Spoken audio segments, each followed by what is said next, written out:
Shalom semuanya, apa kabar hari ini saudara? Saya percaya kita adalah orang-orang yang terus diberkati di dalam Tuhan. Dan kita adalah orang-orang yang terpilih untuk menggenapi janji-janji Tuhan. Amin.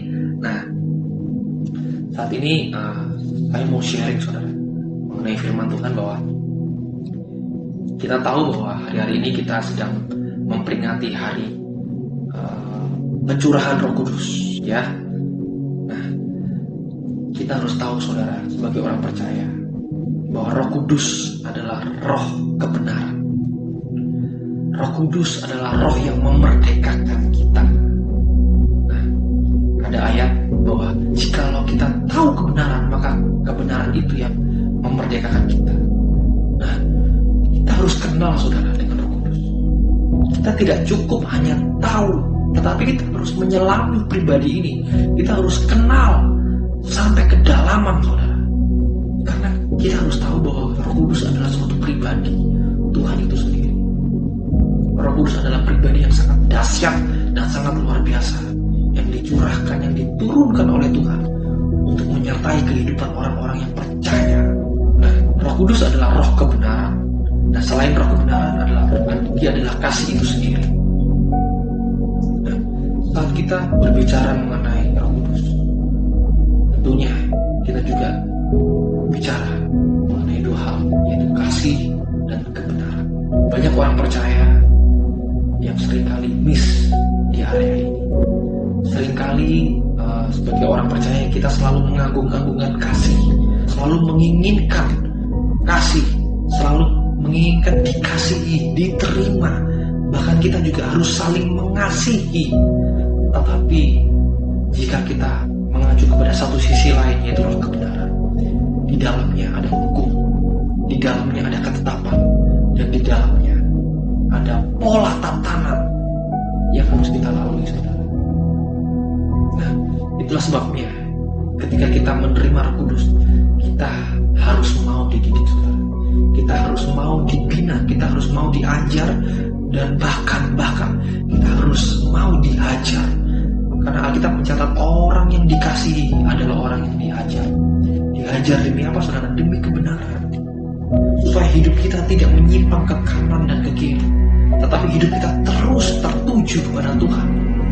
Karena saudara harus tahu bahwa di depan saudara itu ada tujuan ilahi, ada destiny ilahi yang Tuhan sudah sediakan di depan. Ada berkat-berkat, ada janji-janji Tuhan yang disediakan oleh kita semua sebagai orang yang percaya. Nah, ada saudara ayat juga di dalam Ibrani pasal 12 ayat yang ke-29. Sebab Allah kita adalah api yang menghanguskan. Kita seringkali lupa bahwa satu sisi Roh Kudus adalah api yang menghanguskan. Maka dari itu saudara, banyak sekali orang percaya, bahkan orang-orang yang sudah melayani, menggampangkan kata kasih, menggampangkan sekali kata kasih. Karena apa? Seringkali kita selalu saat kita melakukan kesalahan, di mindset kita, di paradigma kita, di pola pikir kita selalu bisa minta ampun, kita selalu bisa bertobat. Kita melakukan kesalahan, kita jatuh, kita selalu minta ampun. Kita melakukan kesalahan lagi, kesalahan demi kesalahan, selalu minta pengampunan demi pengampunan. Saudara, akhirnya saudara, kalau kita tidak berjalan pada ketetapan dan kebenaran, akhirnya gini, kita menggampangkan kasih. Dan kita tidak menghargai kasih karunia, yaitu dia sendiri, pribadi Tuhan Yesus itu sendiri. Seharusnya saudara, orang yang sudah menerima Roh Kudus adalah orang yang ini, orang yang selalu hidupnya selalu waspada, orang yang hidupnya selalu berhati-hati dalam mengambil keputusan. Bukan berarti kita selalu aman, selalu benar, tidak pernah melakukan hal yang salah. No, bukan. Tapi gini saudara, ketika kita selalu mengenal Roh Kudus, kita harus mau berjalan dalam area kebenaran. Kalau Roh Kudus bilang tidak, kita harusnya jangan lakukan. Kalau Roh Kudus bilang maju, kita harus melakukan maju terus. Nah, Roh Kudus itu ada saudara. Roh Kudus itu ada selalu, setiap hari menemani kita. Nah, satu hal saudara, kita harus melakukan ini. kita harus bergaul dengan firman Tuhan. Bagaimana tahu kebenaran? Bagaimana kita bisa mengenal Roh Kudus kalau kita tidak pernah membaca firman?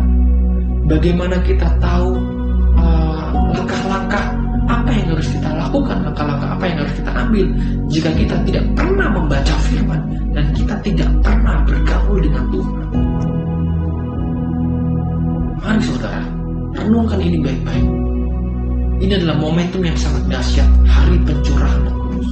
Karena kita, saat Roh Kudus itu tinggal di dalam kita, saat Roh Kudus itu tinggal di dalam hidup kita, ingat saudara, hidup kita adalah bait Roh Kudus. Alkitab mencatat tubuh kita ini adalah bait Roh Kudus.